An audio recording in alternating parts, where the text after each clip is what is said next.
kebiasaan orang jahiliyah itu Bapak Ibu adalah minum minuman keras, ya kan? Minum minuman keras. Bahkan banyak para sahabat yang hobi minum minuman keras, sehingga ketika Allah Subhanahu wa Ta'ala mengharamkan minuman keras, beliau menurunkan pengharaman itu secara bertahap-tahap karena saking hobinya. Ya, kata Allah apa misalnya dalam ayatnya bahwa dalam khamar itu ada manfaat dan ada mudarat. Kira-kira kalau dikasih seperti itu, kita menjauh atau mendekat? Orang yang punya akal akan menjauh, tapi belum haram karena hobi, susah ditinggalkan. Turun ayat dalam Al-Quran, wala taqrabus shalah wa antum sukara. Jangan kalian mendekati sholat dalam keadaan mabuk. Sehingga para sahabat agak lebih menjauh. Karena tidak mungkin dia minum dari maghrib sampai isya. Tidak mungkin dia minum dari setelah pagi sampai zuhur, begitu seterusnya. Karena bekerja, beraktivitas.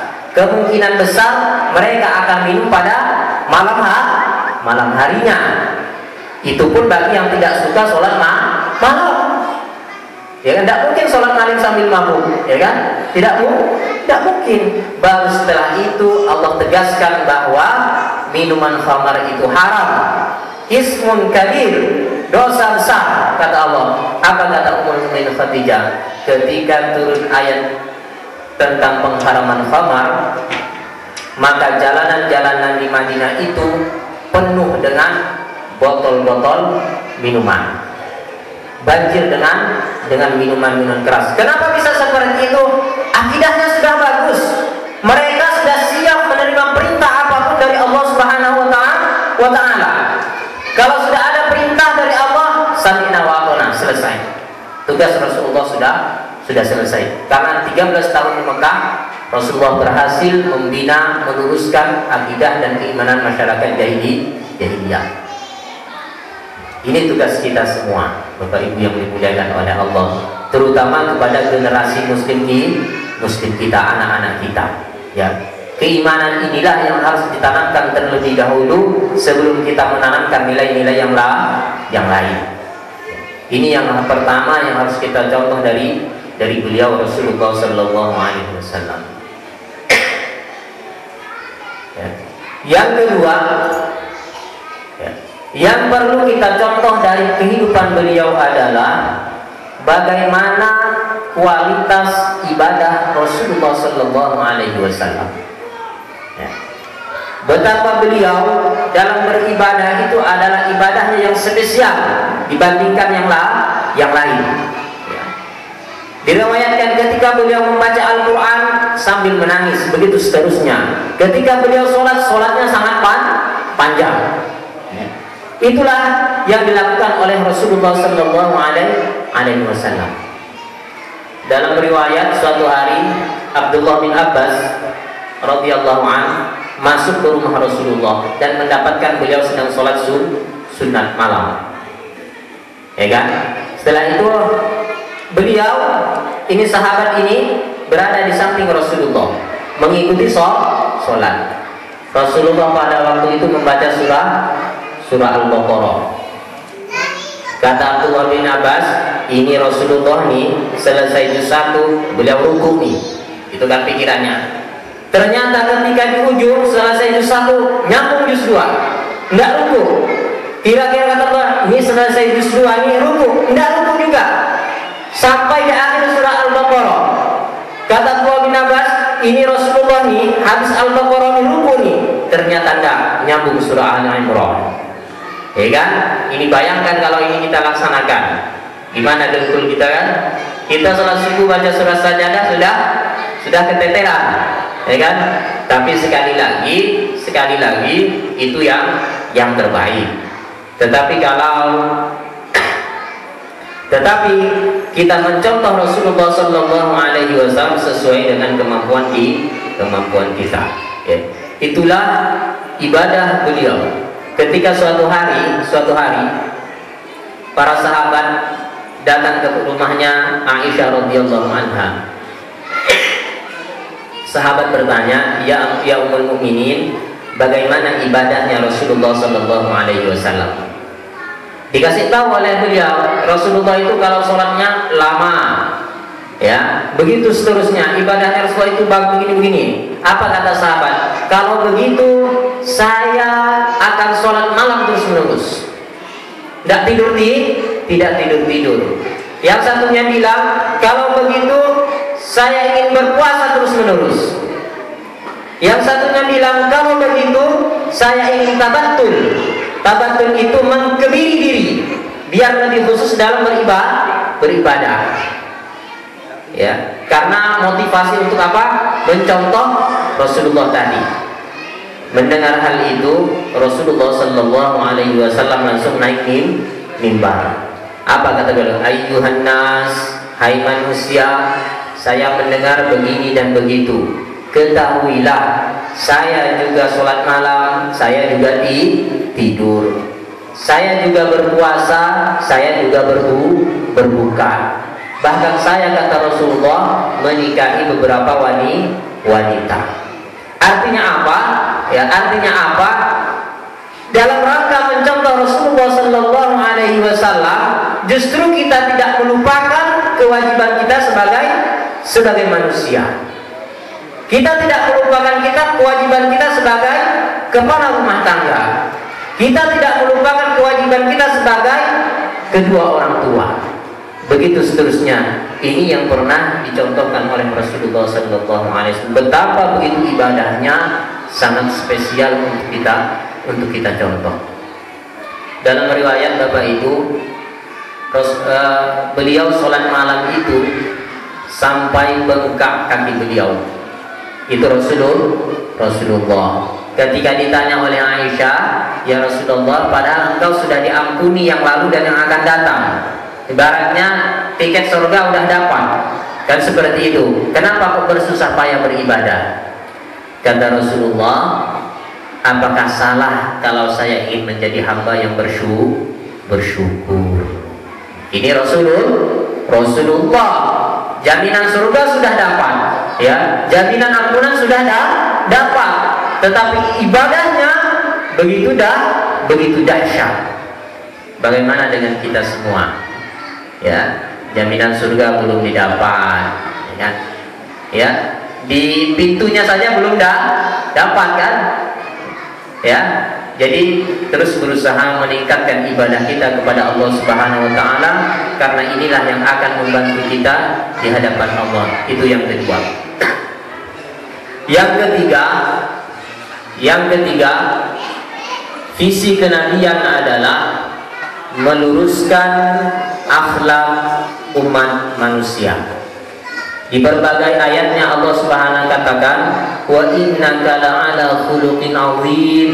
Hai Muhammad, kamu ada sosok seorang yang punya akhlak yang begitu agung. Innama bu'istu liutammimma makarimal akhlak. Sesungguhnya saya diutus ke muka bumi ini dalam rangka menyempurnakan akhlak. Ini konsen Rasulullah Sallallahu Alaihi Wasallam, bahwa salah satu tujuan beliau diutus oleh Allah Subhanahu wa taala adalah meluruskan akhlak umat manusia, memperbaiki akhlak umat manusia. Karena ini hal yang sangat penting, ini hal yang sangat fundamental dalam kehidupan kita. Dalam Al-Quran ada ayat yang berbunyi seperti ini. Huwallazi ba'atsa fil ummiyina rasulan minhum yatlu 'alaihim ayatihi wa yuzakkihim wa yu'allimuhumul kitab. Dialah Allah yang telah mengutus dari golongan kalian seorang nabi yang tujuannya adalah membacakan ayat-ayat Allah Subhanahu wa taala, yatlu 'alaihim ayatihi wa yuzakkihim, mensucikan manusia, wa yu'allimuhumul kitab, baru mengajarkan manusia Alkitab. Para ulama tafsir mengatakan, bukan secara kebetulan kalau Allah Subhanahu wa taala mendahulukan kalimat wa yuzakkihim sebelum kalimat wa yu'allimuhumul kitab. Bukan secara kebetulan. Ada maksud tertentu. Itu ada di berbagai ayat-ayat Allah Subhanahu wa taala, di mana Allah Subhanahu wa taala meletakkan kalimat wa yuzakkihim, mensucikan jiwa, tazkiyatun nafs bahasa kita, ya kan? Didahulukan oleh Allah Subhanahu wa taala daripada kalimat wa yu'allimuhumul kitab, ta'limiyah, proses intelektualitas. Itu artinya bahwa yang lebih diutamakan oleh baginda Rasulullah Sallallahu Alaihi Wasallam adalah perbaiki akhlaknya dulu. Ya. Kalau akhlaknya sudah baik, insya Allah pintarnya berguna. Jadi itu, Bapak yang dimuliakan oleh Allah Subhanahu Wa Taala, dan ini yang dilakukan oleh para ulama kita. Dan kalau kita perhatikan, inilah salah satu bentuk kegagalan pendidikan kita di Indonesia. Kita mempelajari di sekolah formal, kita belajar PA itu pendidikan agama hanya 2 jam dalam 1 pekan. Sisanya eksak. Ya. Bagaimana mungkin dengan waktu yang 2 jam itu kita bisa memperbaiki, memberikan karakter yang terbaik terhadap anak didik kita? Itu tidak mungkin. Kita katakan Rasulullah 13 tahun di mana? Di Mekah. Ya, karena ini yang terpenting, dan ini yang diikuti oleh para ulama kita. Mereka mendahulukan kesucian hati, kemurnian iman, perbaikan akhlak sebelum mereka menyampaikan ilmu-ilmu yang lain. Makanya ketika ibu Imam Malik rahimahullah, ya, mengirim anaknya untuk menuntut ilmu, kata beliau, ya Malik, khudh ila Rabi'ah, ya Malik, idhab ila Rabi'ah. Hai Malik, pergilah kamu kepada Rabi'ah. Rabi'ah ini adalah seorang ulama besar. Khudh adabahu qabla ilmi, ambillah adabnya sebelum kamu mengambil ilmunya. Karena Bapak Ibu yang dimuliakan oleh Allah, kita sudah sama-sama merasakan betapa bahayanya orang-orang yang pintar itu kalau dia tidak bersih hatinya. Ya, kita sudah sama-sama merasakan betapa bahayanya orang-orang yang cerdas, pintar kalau imannya lemah. Bahaya besar. Itu adalah bahaya yang sangat besar.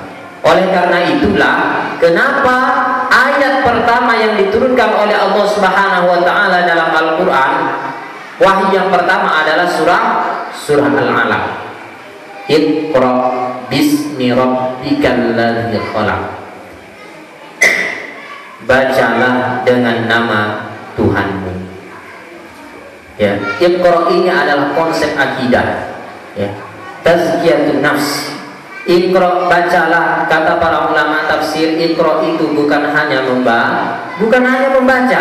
Iqra itu bacalah, Iqra itu perhatikanlah, Iqra itu analisislah, Iqra itu adalah pelajarilah, Iqra itu adalah fahamilah. Itu Iqra. Ya. Tetapi kata para ulama, kalimat Iqra itu adalah kata kerja yang memerlukan objek bacaan. Kira-kira dalam surah Al-Alaq itu ada tidak objek bacaan yang disebutkan oleh Allah? Tidak ada. Padahal kata para ulama bahasa bahwa Iqra itu adalah kata kerja yang memerlukan objek. Tetapi Allah Subhanahu wa taala tidak menyebutkan objek bacaan di situ. Ya. Kenapa? Karena sesungguhnya bagi Allah Subhanahu wa taala objek bacaan, objek analisis, ya, objek untuk kita memahami dan dipelajari itu tidak terlalu penting. Apa yang terpenting bagi Allah Subhanahu wa taala adalah bismi rabbik. Allah tidak menyebutkan objek bacaannya, tapi Allah Subhanahu wa taala menyebutkan landasan kita untuk membaca. Bismi rabbik. Jadi apa artinya? Bahwa akhlak, tazkiyatun nafs, ya, kebersihan hati, kemurnian iman itu adalah hal yang terpenting dan harus kita lebih utamakan. Ini yang dibawa oleh Rasulullah Sallallahu Alaihi Wasallam. Jadi hadirin yang dimuliakan oleh Allah Subhanahu Wa Taala, sekali lagi bahwa konsep akhlak Rasulullah Sallallahu Alaihi Wasallam itulah yang harus kita pelajari dan kita sampaikan kepada anak-anak kita.